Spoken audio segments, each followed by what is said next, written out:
Bonsoir et bienvenue pour cette édition du 24 octobre du 7-8 sur TV Fil 78 en direct. Si vous nous rejoignez à 18h comme chaque soir du lundi au jeudi. Aujourd'hui, nous allons revenir sur les déserts médicaux qui inquiètent. En fin de semaine dernière, une femme de 35 ans perdait son enfant alors qu'elle se rendait à la maternité de Brive, une maternité située à plus d'une heure de chez elle. Le département des Yvelines ne connaît pas une telle situation, une telle problématique. Pour autant, la situation à l'heure actuelle est tout de même préoccupante. En plateau, Alain Brouard, bonsoir. Du FC Que Choisir Yvelines sur l'antenne de Houille, plus particulièrement l'association de consommateurs qui a rendu publique une étude nationale sur cette question. Elle pointe d'ailleurs le lien structurel existant entre déserts médicaux, dépassement d'honoraires et médecins spécialistes. On va en parler en détail dans quelques instants, mais d'abord une première question. Est-ce que dans les Yvelines, la situation est véritablement préoccupante sur ces questions de déserts médicaux ? Non, elle n'est pas préoccupante. Elle est, disons, le reflet un peu de ce qui se passe en France. Vous savez comme moi qu'il y a certains secteurs qui sont mieux lotis que d'autres. C'est vrai que là, en région parisienne, on est mieux lotis qu'en Corrèze, justement, ou dans la Somme, ou d'autres départements qui sont un peu plus... un peu moins bien servis. C'est vrai que nous avons pris en compte plusieurs critères. Nous avons pris en compte le critère géographique, c'est-à-dire le nombre de praticiens qu'il y a dans le département. Alors, nous avons pris d'un côté les médecins généralistes, les généralistes simples, et d'un autre côté, 3 spécialistes qui ne demandent pas de recommandations écrites de la part de ces généralistes. Gynécologie, ophtalmologie et pédiatrie. On va voir tous les détails justement de cette enquête qui a été menée par UFC Que Choisir. Ce sera dans quelques instants. Vous restez bien en plateau avec nous. On va détailler tout ça. Auparavant, le sommaire également de ce soir en images, les autres sujets que nous allons aborder au cours de cette heure d'émission. L'école Victor Hugo au Clé-sous-Bois sera bien reconstruite. Le chantier est en cours et les élèves pourront découvrir leur nouvel établissement à la rentrée prochaine. Le château de la Couldre à Montigny-le-Bretonneux a accueilli pendant plusieurs années les activités de la communauté d'agglomération de Saint-Quentin en Yvelines. Depuis le départ des services à Trappes, le lieu est inoccupé. Un projet de maison de retraite est dans les cartons. Il avance plutôt bien. Richard Anconina, Jean-Luc Lahaye, Émile Images, Peter et Sloan, les stars des années 80, étaient présentes ce mardi soir à l'UGC de Saint-Quentin en Yvelines à l'occasion de la sortie du film Star 80. Et puis 10 secondes pour grimper 10 mètres. Des pompiers d'Île-de-France viennent de participer à Montigny. Le Bretonneux a une démonstration de grimper de corde. Toutes les images seront à découvrir ce soir.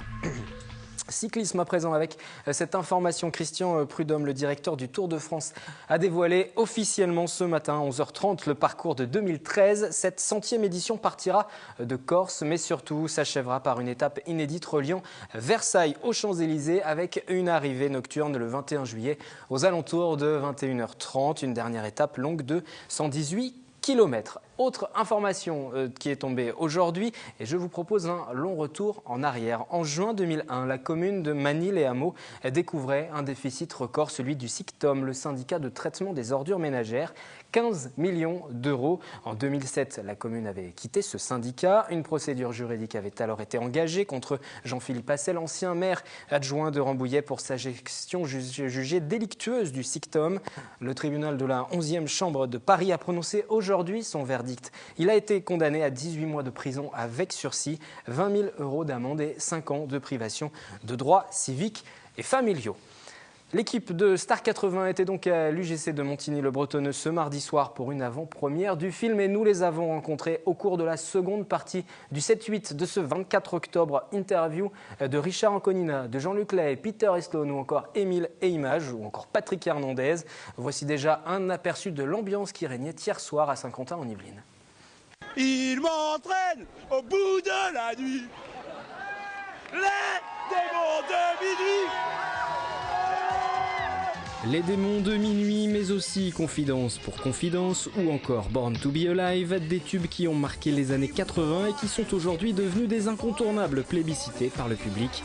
En témoigne l'accueil réservé aux chanteurs devenus acteurs lors de l'avant-première de Star 80 à l'UGC de Montigny-le-Bretonneux mardi soir.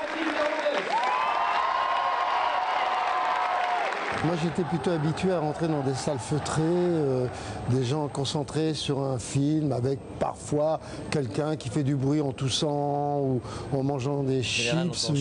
Oui, et t'entends immédiatement. Et alors là, le mec qui n'est pas debout sur son fauteuil, il passe pour un âne. Le mec qui fait chute, ça va pas bien. Star 80 ou l'histoire de deux copains qui décident d'organiser une tournée à travers la France avec les gloires passées du top 50. On parle de nous là, stars des années 80. Avec Émile et Images, Peter et Sloan, Début de soirée, Jean-Pierre Madère, Sabrina, Lio, Cookie Dingler, Jean-Luc Lahaye, Jeanne Masse, Gilbert Montagnier, etc. etc. C'est super. Ouais, super, à part qu'il n'y a même pas mon nom. Mais si, là, regarde, etc.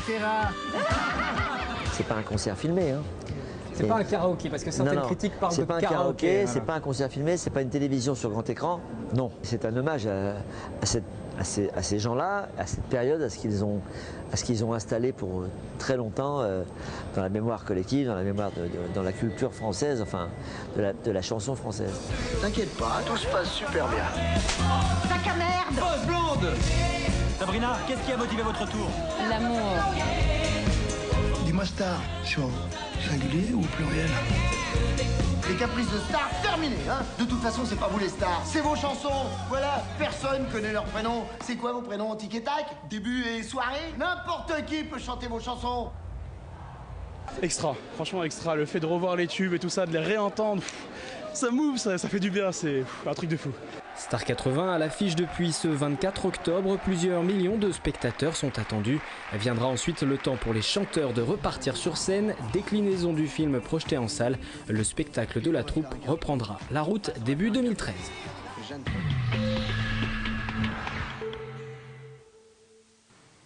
On quitte les paillettes des années 80 pour se retrouver sur ce plateau et parler à présent d'une problématique de santé. Les déserts médicaux. Alain Brouard est toujours en plateau avec nous, membre du UFC Que Choisir. Et j'évoquais en début d'émission ce tragique fait divers, hein, cette femme enceinte qui perdait son enfant car la maternité où elle se rendait, où elle devait se rendre, était trop loin de son domicile, à 1 heure de route. Le gouvernement a réagi ces derniers jours et cette phrase de François Hollande: le drame nous appelle une nouvelle fois encore à ne rien accepter en matière de désert médical. Vous avez mené avec votre association au niveau national une enquête sur ces déserts médicaux. Elle a été menée en 2011. Ce qui ressort, c'est que les Yvelines ne sont pas non plus épargnées. On en parlait brièvement au début d'émission par ces déserts médicaux. L'enquête s'est intéressée au nombre de médecins généralistes dans le département, aussi aux spécialités gynécologie, ophtalmologie et pédiatrie. On va en voir les principaux résultats sur Saint-Quentin en Yvelines avec une infographie. Cette carte des fractures sanitaires présentée par l'UFC Que Choisir, le taux de médecins généralistes pour 100 000 habitants. Si l'on consulte les données pour ces 7 communes de l'agglomération, il y a des disparités, elles sont assez énormes, entre Magny-les-Hameaux par exemple, qualifié de désert médical, au contraire de Trappes. Pourquoi y a-t-il de telles disparités entre ces différentes communes? Pourquoi des écarts aussi grands? L'attrait des revenus. Il faut quand même savoir, les médecins touchent une aide pour s'installer. Bon, ils ont tous la même aide. Lorsqu'ils s'installent sur Trappes, ils toucheront plus que s'ils s'installent à Magny-les-Hameaux? Pas pour l'instant. D'accord. Non. Nous avions prévu justement d'essayer d'établir un équilibre, mais ça n'était pas été pris en compte. Ce qu'on a pris en compte et que vous n'avez pas évoqué, c'est le temps de trajet maximal que met un patient pour rejoindre un représentant du corps médical que vous avez évoqué. Alors, il faut savoir que pour un médecin généraliste, c'est 30 minutes en moyenne que nous avons pris comme base et 45 minutes pour un spécialiste. Alors au niveau des différents enseignements, avec une enquête sur ces spécialités, gynécologie, ophtalmologie, pédiatrie et même constat partout, donc les Yvelines sont victimes de cette fracture sanitaire? Oui. Véritablement. Ça se traduit comment? Ça veut dire qu'il est très difficile d'obtenir des rendez-vous, tout simplement? Très long? Oui, voilà. Pour certains, oui. Bon, il y a certains endroits, il y a très peu de médecins. C'est vrai, vous venez de l'évoquer. Alors, vous avez Magny-les-Hameaux, mais vous avez aussi Andrézy, Jouarre-Pontchartrain, qui sont des villes, je ne dirais pas sinistrées, mais beaucoup moins bien loties. Et puis, vous avez les autres qui sont un peu mieux lotis au point de vue médecin généraliste, je précise. Après, il existe aussi d'autres professions, les pédiatres qui ne sont pas trop mal lotis. Et vous arrivez ensuite sur les professions où il y a de moins en moins de spécialistes. Je vous prends un exemple sur, par exemple, Melan. Vous prenez l'exemple de Melan. Il y avait trois ophtalmos, il en reste une. Ça veut dire qu'il n'y a pas de relève? C'est une spécialité qui n'intéresse pas les étudiants en médecine? Alors vous savez comme moi, vous avez entendu parler que pour les études, il y a eu des contraintes plus fortes de mise et on mettra un certain temps à récupérer puisque le précédent gouvernement n'a pas réussi à compenser cette diminution. On verra si celui-ci y arrive, ça c'est un autre problème. Mais toujours est-il que vous prenez les ophtalmos, il y a 96% d'ophtalmos qui sont en zone désertique, si je puis dire, qui représentent le désert. On est en désert médical sur 96%. Et en gynéco, alors là, c'est l'hécatombe, c'est 100%. C'est 100%. Vous voulez un rendez-vous avec un gynéco, il faut attendre un temps incroyable. Et certaines gynécos refusent de prendre de nouveaux patients. Donc c'est vrai que ça peut amener à des drames. Je ne reviendrai pas sur le problème qui s'est passé dans le centre, du côté de la Corrèze.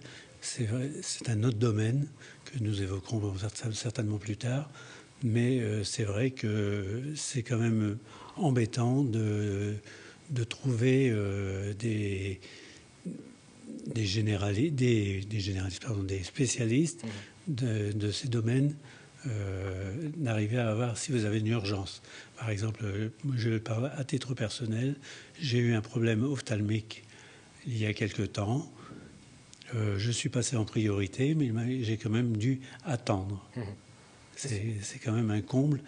Ou alors, que ce soit une urgence, il a fallu attendre et c'est une situation qui se rencontre de plus en plus souvent. C'est ce qui ressort de l'étude que vous avez menée.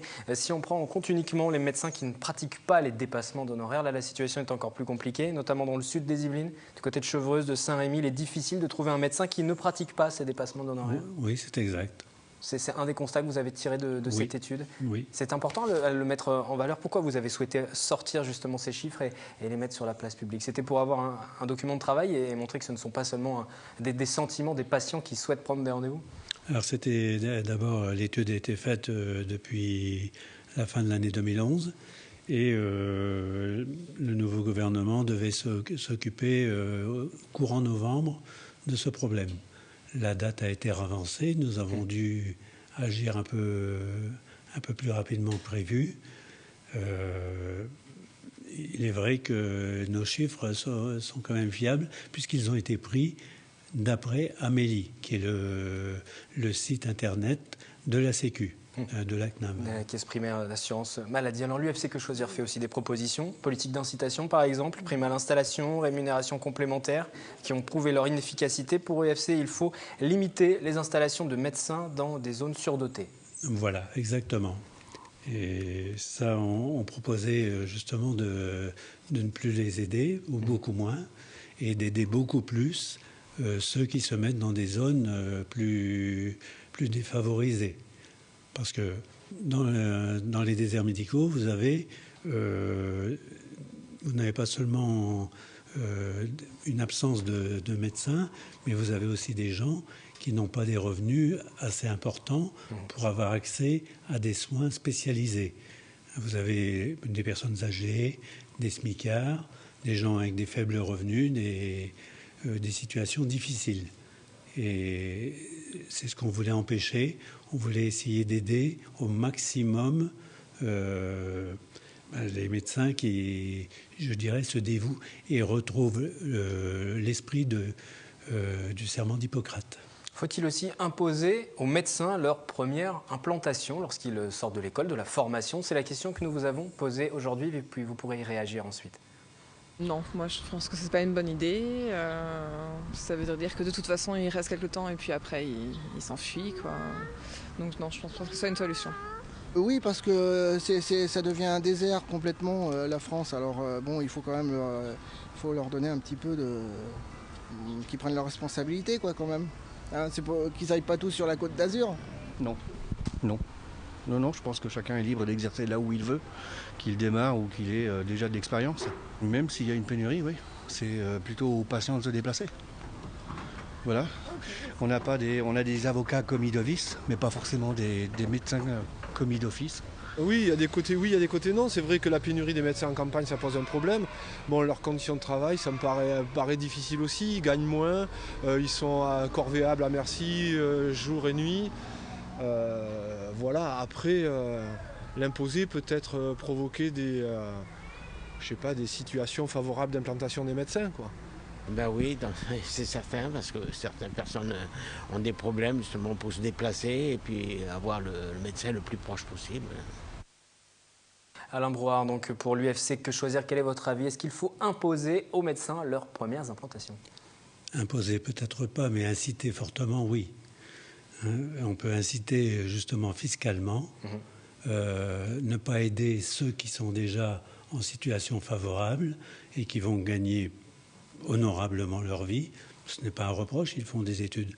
Mais simplement, des médecins qui vont aller dans des zones difficiles, des zones avec des revenus modestes, il faut les aider, il faut leur donner une incitation. Et mais pas imposer pour autant.